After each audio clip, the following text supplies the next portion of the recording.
Hello everyone. उम्मीद है सारे एग्ज़ाम्स आप लोगों के अच्छे जा रहे होंगे। बेटा आज जो मैं आप लोगों को बता रहा हूँ वो मेनली केमिस्ट्री एग्ज़ाम्स के लिए कुछ इंपॉर्टेंट क्वेश्चंस हैं हर चैप्टर से। तो वैसे बच्चे जो केमिस्ट्री एग्ज़ाम्स के लिए सोच रहे हैं, जिनको केमिस्ट्री एग्ज़ाम्स अभी देना है 4 दिन के बाद, क्योंकि आज के बाद गिन के आपके पास 4 दिन बचते हैं, तो लास्ट टाइम में बच्चों को कन्फ्यूज़न होती है कि क्या पढ़ें क्या ना पढ़ें। अभी जो मैं आपको बता रहा, ये कम से कम वो मिनिमम चीज़ है जो आपको पढ़ना है एग्जाम्स में जाने से पहले। याद रखिएगा, ये वो मिनिमम चीज़ है, मतलब इतनी सारी चीज़ें कम से कम आपको करके जानी चाहिए एग्जाम्स के लिए। और अगर आप इतना काम करके जाते हैं तो आप भरोसा रख सकते हैं, उम्मीद रख सकते हैं कि मार्क्स अच्छे आएंगे और आप अच्छे मार्क्स से पास करेंगे।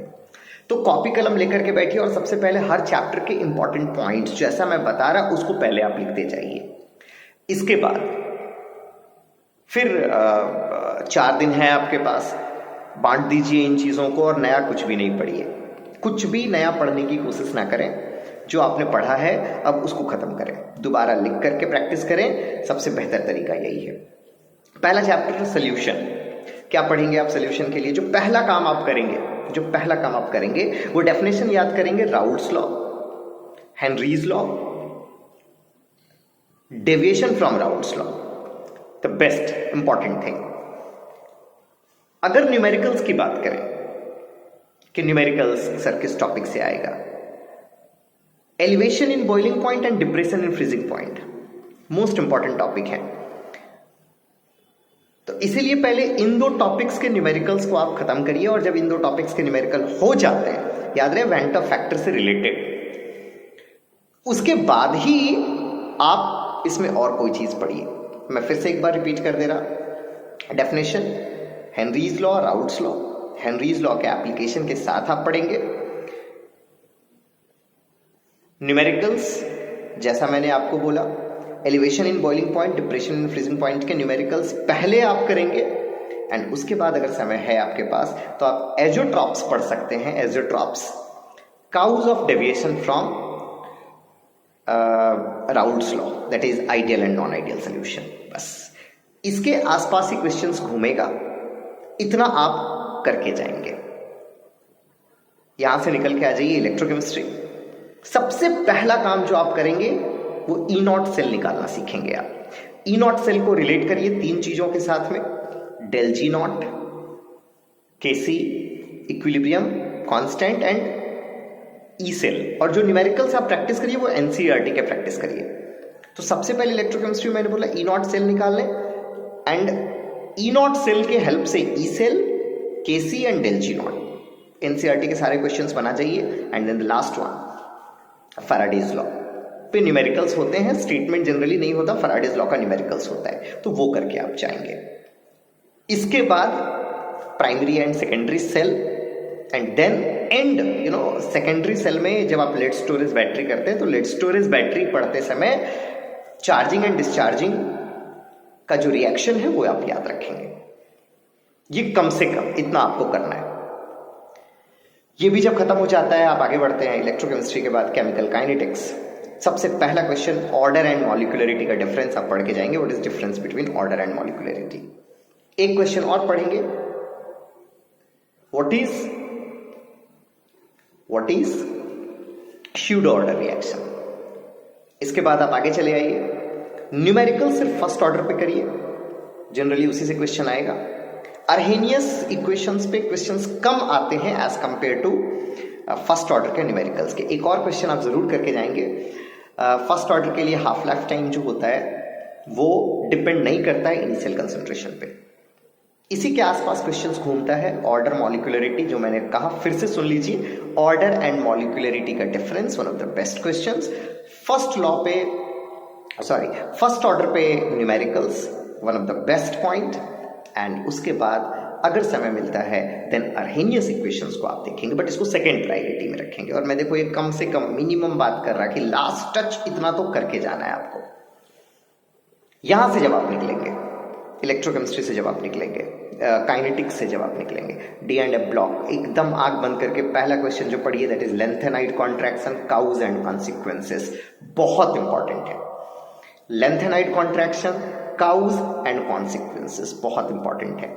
एनसीईआरटी में 4 क्वेश्चंस दिए गए हैं। लेंथेनाइड्स और एक्टेनाइड्स को कंपेयर किया गया है with respect to reactivity, electronic configuration, oxidation state and contraction. जरूर कंपेयर करके पढ़िए लेंथेनाइड्स एंड एक्टेनॉइड्स को। जरूर याद रखिए लेंथेनॉइड्स का कौन सा एलिमेंट +4 ऑक्सीडेशन स्टेट दिखाता है, कौन सा +2 दिखाता है। ये हो गया लेंथेनाइड एक्टेनॉइड से। Mainly contraction, causes, consequences. एक क्वेश्चन जरूर याद रखिएगा, जिरकोनियम एंड हॉफमेनियम का साइज क्यों इक्वल हो जाता है? आंसर है due to lanthanide contraction, but important है ये। इसके बाद डी ब्लॉक में आ जाए। पहला काम जो आप डी ब्लॉक से करेंगे वो क्या करेंगे? Reasoning questions. एनसीईआरटी से ही करना है बेटा, बाहर नहीं जाना है। लास्ट टाइम में एनसीईआरटी के रीजनिंग क्वेश्चंस, हर क्वेश्चंस को पढ़ जाइए। Like D block elements mostly alloy क्यों बनाते हैं, डी ब्लॉक एलिमेंट्स के जो कंपाउंड होते हैं पैरामैग्नेटिक बिहेवियर क्यों शो करते हैं, डी ब्लॉक के जो कंपाउंड्स होते हैं वो इंटरस्टिशियल कंपाउंड्स क्यों बनाते, कोऑर्डिनेट कंपाउंड क्यों बनाते, Cu+ अनस्टेबल क्यों है। These are the most important question.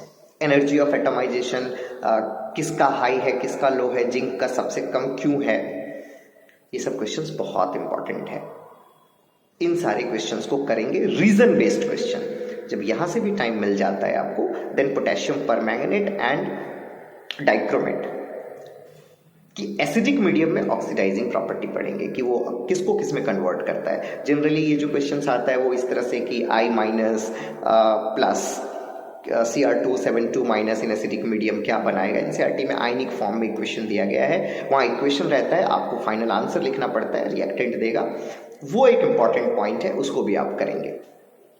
यहाँ तक करने के बाद डी एंड ए ब्लॉक पे थोड़ा ध्यान देंगे। लेंथेनाइड कॉन्ट्रैक्शंस मैंने जैसा पहले भी कहा, चूंकि इनऑर्गेनिक के जो लॉन्ग क्वेश्चंस हैं वो यहीं से आएंगे। Coordination one of the best marks लाने वाला चैप्टर। क्यों? नेमिंग करके जाएंगे आप, शुरुआत नेमिंग से करेंगे। जनरल नेमिंग, बहुत कॉम्प्लिकेट नेम नहीं करना है। एनसीईआरटी में जो है मोर देन सफिशिएंट है। वीबीटी में कौन पैरामैग्नेटिक है, कौन डायमैग्नेटिक है, निकालना आप सीखिए, बहुत इंपॉर्टेंट है।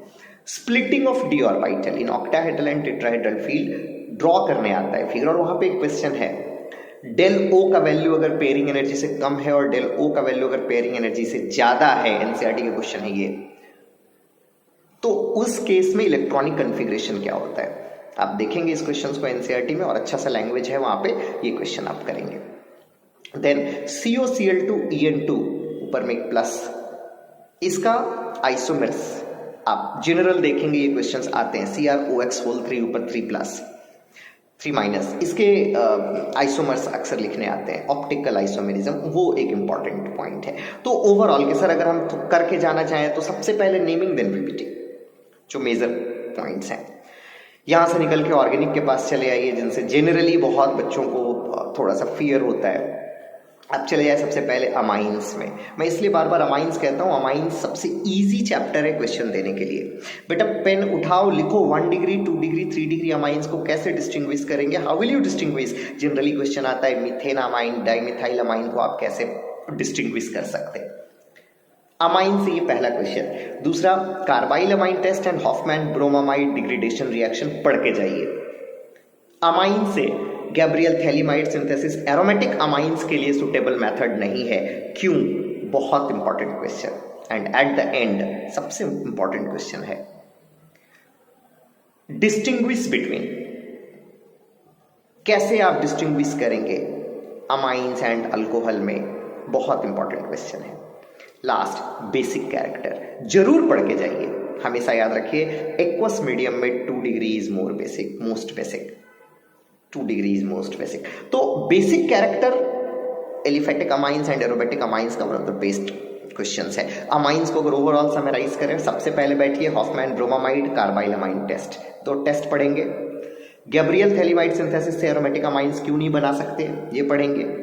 बेसिक कैरेक्टर ऑफ अमाइंस पढ़ेंगे, एंड देन वहां से जब बाहर निकलेंगे तो अमाइंस को आप कैसे डिस्टिंग्विश करते हैं। कपलिंग रिएक्शन एक अच्छा वर्ड है, वहां पे जरूर याद रखेंगे आप। अमाइंस के बाद आगे बढ़ जाइए। अमाइन से जनरली कन्वर्जन नहीं होता, अमाइन से जनरली रीजन बेस्ड क्वेश्चन होता है। अल्डिहाइड कीटोन नेम रिएक्शंस के लिए सबसे जाना माना chapter, aldehyde ketone carboxylic acid. Cannizzaro most important है, कैनिजारो। उल्फ किस्नर रिडक्शन पढ़ के जाएंगे आप, दोनों ही बहुत बहुत इंपॉर्टेंट है। स्टीफेंस रिएक्शन इस चैप्टर में आपको मिलेगा। And last HBZ। कम से कम ये 4, कैनिजारो, मैं फिर से कह रहा हूं, कैनिजारो, एल्डोल, एक दो और रिएक्शन मैं बढ़ा देता हूं, कैनिजारो, एल्डोल।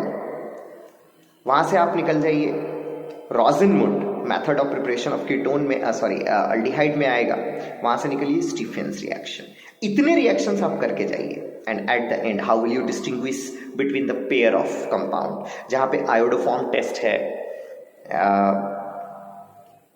आपके पास आयोडोफॉर्म के बाद टॉलरेंस रिएजेंट टेस्ट है, फेलिंग सोल्यूशन टेस्ट है। तो how will you distinguish between pair of given organic compound, अच्छे क्वेश्चंस हैं, ठीक है। तो इस चैप्टर से अल्डिहाइड कीटोन से पहले name reaction, then how will you distinguish between pair of compounds, ये अच्छा क्वेश्चन है। अभी देखिए एक नया ट्रेंड ये है कि पहले डायरेक्ट क्वेश्चन आता था, write a short notes on Wolff Kishner reduction. हो सकता है अब ऐसे क्वेश्चंस ना आए, वो दे दे CH3 CH2 CHO like aldehyde, उसने उसको रिएक्शन करवा दिया हाइड्रोजीन के साथ। तो वो रिएजेंट देख के आपको समझना पड़ेगा कि वो जो रिएक्शन है वो बेसिकली कौन सा रिएक्शन है, अकॉर्डिंगली आप प्रोडक्ट लिखेंगे। ये इस चैप्टर में एक अच्छा क्वेश्चन है, ठीक है। तो name reaction and then unknown compound find करना है। Unknown compound A on reaction gives B gives C। NCERT के क्वेश्चंस हैं, NCERT से ही प्रैक्टिस करेंगे आप। जो भी क्वेश्चन आप प्रैक्टिस कर रहे हैं, go with the NCERT strictly. यहां से जब आप निकलेंगे अल्कोहल फिनॉल, सबसे पहला question which is more acidic, alcohol और फिनॉल, सबसे इंपॉर्टेंट क्वेश्चन है। यहां पे एक क्वेश्चन और आप देखेंगे, अल्कोहल फिनॉल और ईथर में अल्कोहल फिनॉल का पहले एसिडिक स्ट्रेंथ का कंपैरिजन, बहुत इंपॉर्टेंट एक और क्वेश्चन आएगा। अगर आपके पास अल्कोहल है, फिनॉल है, ईथर है विलियमसन ईथर सिंथेसिस एक बहुत इंपॉर्टेंट क्वेश्चन है इस चैप्टर से।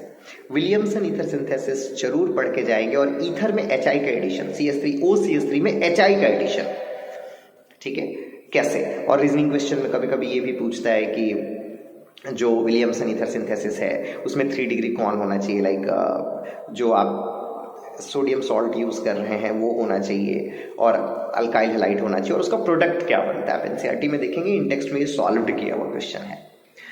तो एक ये क्वेश्चन आप देखेंगे। फिनॉल में 2 ही नेम रिएक्शन है, एक राइमरटाइमन, एक कॉल्ब्स। राइमरटाइमन ज्यादा इंपॉर्टेंट है। अब नए तरीके में क्वेश्चन में राइमरटाइमन ना पूछ करके पूछता है how will you convert phenol to salicylic acid, और कॉल्ब्स में राइमरटाइमन में how will you convert phenol to 2 hydroxy benzaldehyde. तो आपको याद रखना है कि ये जो दोनों रिएक्शंस हैं वो बेसिकली राइमरटाइमन एंड कॉल्ब्स के ही जो प्रोडक्ट बने हैं वो हैं। तो ये आपको ध्यान रखना है। एस्पिरिन का केमिकल फॉर्मूला कभी कभी पूछता है, तो आप याद करके जाएंगे। इतने क्वेश्चंस यहाँ पे इंपॉर्टेंट हैं। 1 डिग्री 2 डिग्री अल्कोहल को डिस्टिंग्विश करने के लिए 2 मेथड है बेसिकली आपके पास, Victor Meyer test and Lucas reagent test. Important है, याद रखिएगा। कभी कभी ये भी पूछता है लुकास रिएजेंट क्या है, वो भी NCERT में मेंशन्ड है, वो भी आप पढ़ेंगे। ओवरऑल जनरल पे बात करें, सबसे पहले जब आप चैप्टर खोलेंगे अल्कोहल फिनॉल एसिडिक कैरेक्टर पढ़ जाइए। ईथर में विलियमसन ईथर सिंथेसिस और HI का एडिशन इन ईथर, बस ईथर को इतना करके साइड कर दीजिए, कुछ नहीं करना इससे ज़्यादा ईथर में। उसके बाद फिर से वापस आ जाइए आप अल्कोहल फिनॉल में।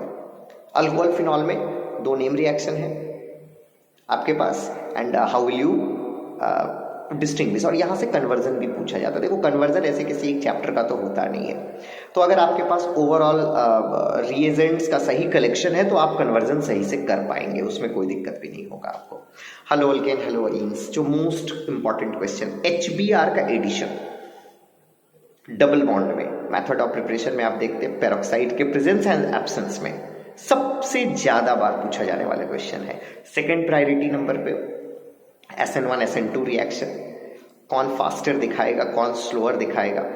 और NCERT में कुछ रीजनिंग क्वेश्चंस दिए गए हैं, लाइक ग्रिग्नार्ड रिएजेंट को अनहाइड्रस कंडीशंस में क्यों बनाना चाहिए, dipole moment of chlorobenzene less क्यों होता है साइक्लोहेक्साइल क्लोराइड से। इस तरह के जो क्वेश्चंस हैं ये बहुत इंपॉर्टेंट है।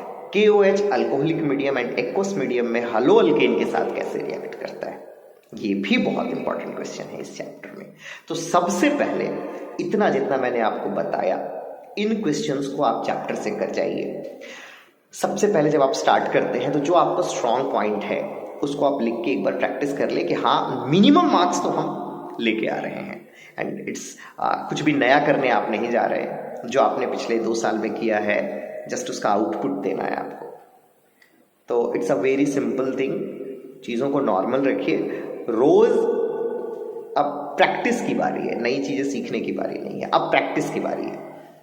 जो भी आप पढ़ेंगे उसको लिख के, जो भी आप नेम रिएक्शन पढ़ेंगे उसको लिख के, बिकॉज कई बार आप वहां जाएंगे तो बॉन्ड देने में दिक्कत हो जाती है, कुछ रिएजेंट छूट जाता है, तो लिख के प्रैक्टिस करेंगे आप। कोई और दिक्कत हो तो जरूर कमेंट करके बताइए। पढ़िए, आप लिख के पढ़िए, पढ़िए नहीं अब लिख के पढ़िए। Wishing you all the best. Friends के साथ शेयर जरूर करिए जो नीडी हैं, जिनको जरूरत है कि सर मिनिमम क्या पढ़ लें, हर चैप्टर से इस चैप्टर में मेरे को कंफ्यूजन है, क्या पढ़ के जाना चाहिए, तो उनको जरूर शेयर करें। हाँ इतना करके जाओ, ठीक है। क्वेश्चन सारा अटेम्प्ट जरूर करिए, there is no any negative marking. और इतना भी नहीं है कि आप प्रॉपर आंसर अगर किसी का नहीं आ रहा तो उससे रिलेटेड वर्ड्स नहीं है आपके पास में, ठीक है। तो इसलिए सारे क्वेश्चंस को अटेम्प्ट करिए, एट द एंड कुछ भी छोड़ना नहीं है। ऑब्जेक्टिव, एसेसन, रीजन एंड जो भी आपके पास है उसको आप अटेम्प्ट जरूर करिए। Wishing you all the best, सब बहुत अच्छा होगा। Take care, have a good day.